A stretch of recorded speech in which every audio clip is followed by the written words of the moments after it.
somente após ser informado de um encontro entre o ministro general Milton Mourão, ministro Alexandre de Moraes, sobre o suposto encontro com o general Milton Mourão. O monitoramento era para isso. Entretanto, o próprio coronel Mauro Cid se retratou no seu depoimento judicial, ID 1041, afirmando categoricamente que monitoramento constante, isso nunca teve essa ordem nem essa determinação por parte de Jair Bolsonaro, página 54. Também ressaltou que não tinha nenhuma análise de inteligência, página 55.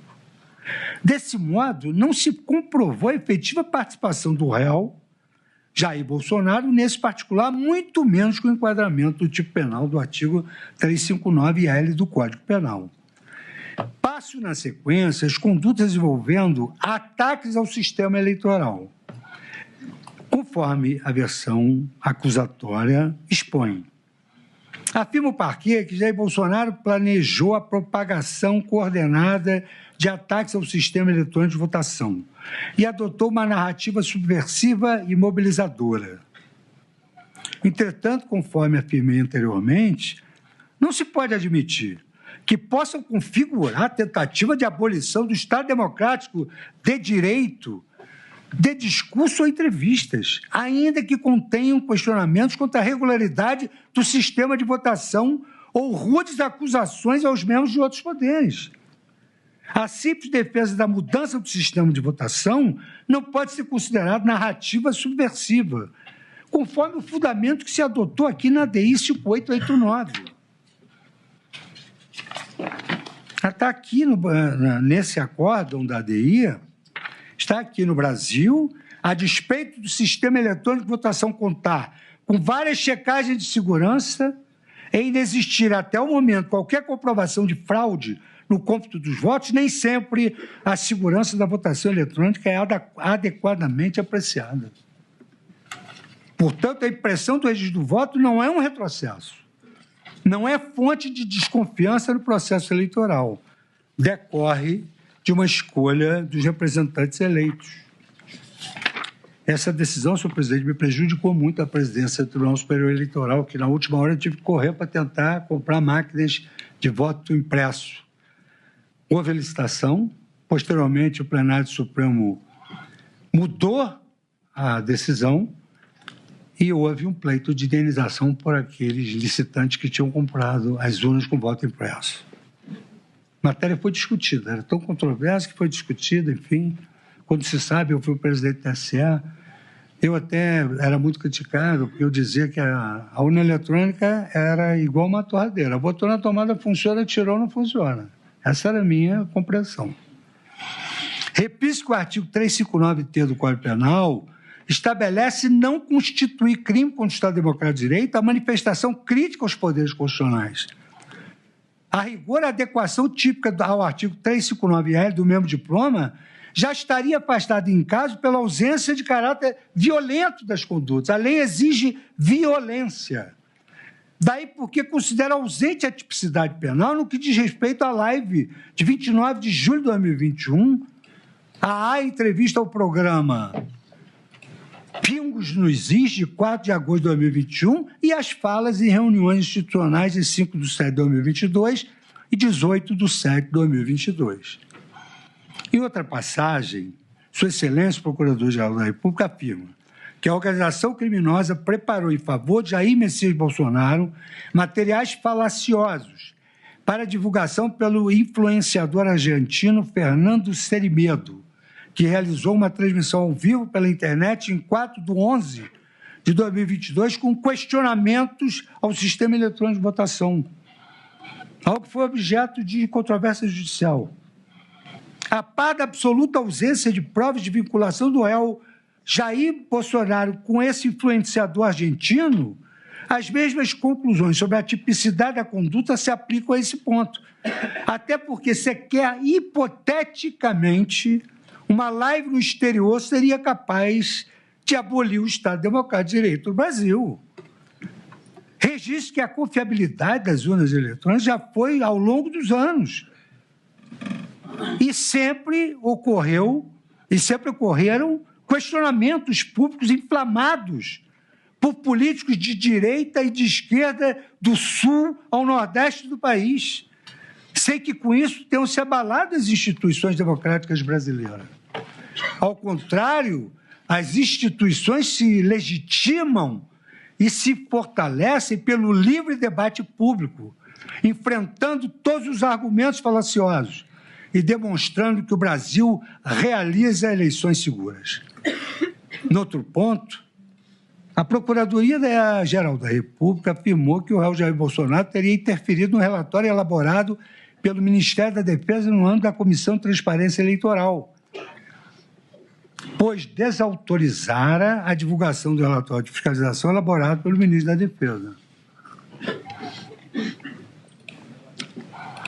O referido relatório foi encaminhado pelo então ministro da Defesa ao TSE, assinalando que o trabalho restringiu-se à fiscalização do sistema eletrônico de votação, não compreendendo outras atividades, como, por exemplo, a manifestação acerca de eventuais indícios de crimes eleitorais.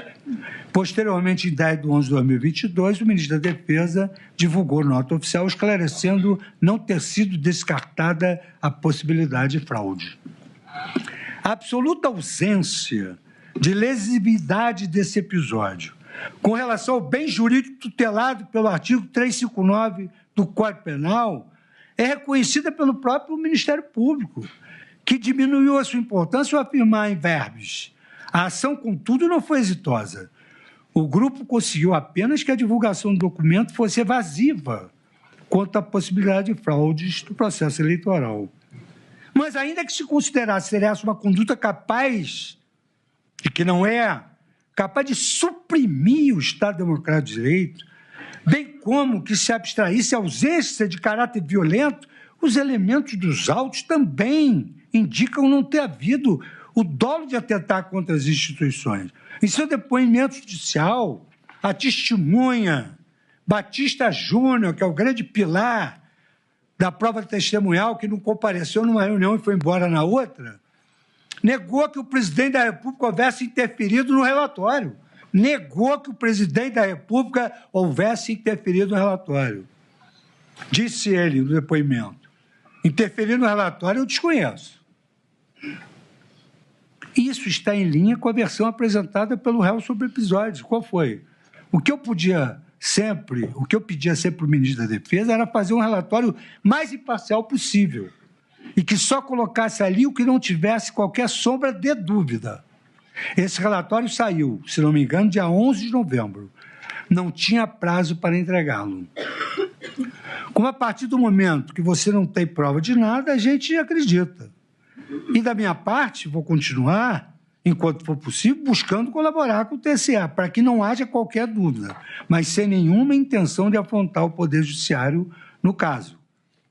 Foi o depoimento aqui em juízo prestado pelo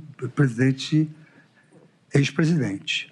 Outro episódio constante das acusações é o relativo à representação eleitoral apresentada ao Tribunal Superior Eleitoral em 22 de 11 de 2022, com base em um estudo do Instituto Voto Legal, uma representação baseada num parecer de um instituto,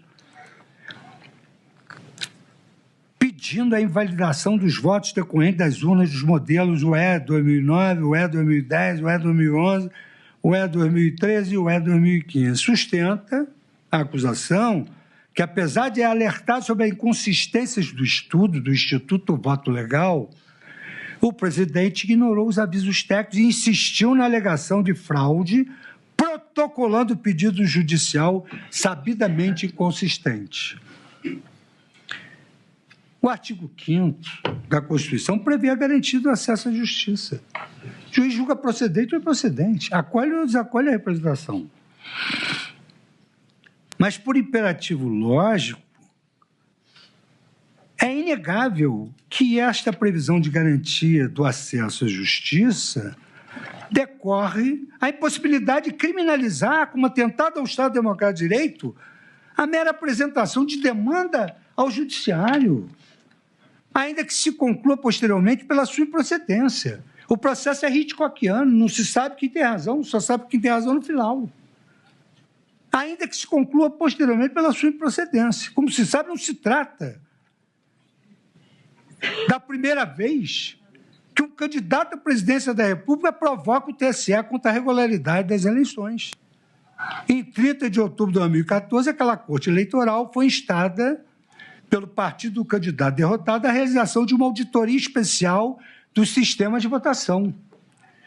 Em vez de rejeitar de plano a pretensão e qualificá-la como ataque às instituições democráticas, o TSE tomou a sábia decisão de autorizar a auditoria e, posteriormente, apresentar os resultados à sociedade, indicando não ter sido encontrada nenhuma fraude. O episódio apenas reforçou a legitimidade da justiça eleitoral. Ela colheu e decidiu, e demonstrou o compromisso da justiça eleitoral com a transparência. Não há motivos para que os fatos subjúdice sejam tratados de forma distinta. Representar o Tribunal Superior Eleitoral não é crime.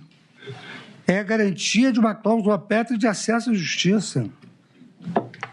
De qualquer sorte, as provas apresentadas pela Procuradoria-Geral da República apenas denotam que o réu Jair Bolsonaro tinha o intuito de buscar a verdade dos fatos sobre o funcionamento do sistema eletrônico de votação.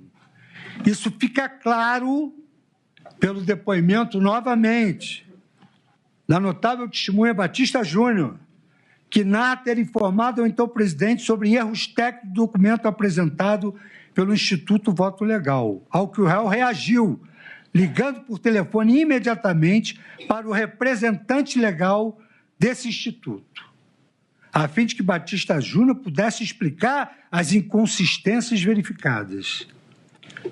Entre parênteses, depoimento. Diante disso, o presidente ligou para Carlos Rocha, presidente do Instituto Voto Legal, para que o depoente explicasse as inconsistências do estudo. Não se trata da postura esperada de alguém fazer essa checagem na frente do próprio depoente. Não se trata de uma postura esperada de alguém que possuísse o intuito de cometer uma fraude. Em seu interrogatório, o réu reforçou a sua postura de boa-fé ao afirmar em verbos: então, nós decidimos, então não. Pelo TSE, encerrada aí qualquer discussão sobre o resultado das eleições. Poderia, se não tivesse sido a multa, podia entrar mais 2, 3 petições. E está encerrado o processo. Não tinha mais que discutir mais nada. Reputo, portanto, que a conduta narrada não configura o crime do artigo 359-L do Código Penal. Um último evento narrado na peça acusatória, no contexto de ataques ao sistema eleitoral, diz respeito ao manejo indevido das forças de segurança pública para dificultar a votação de eleitores no candidato da oposição em 19/10/2022.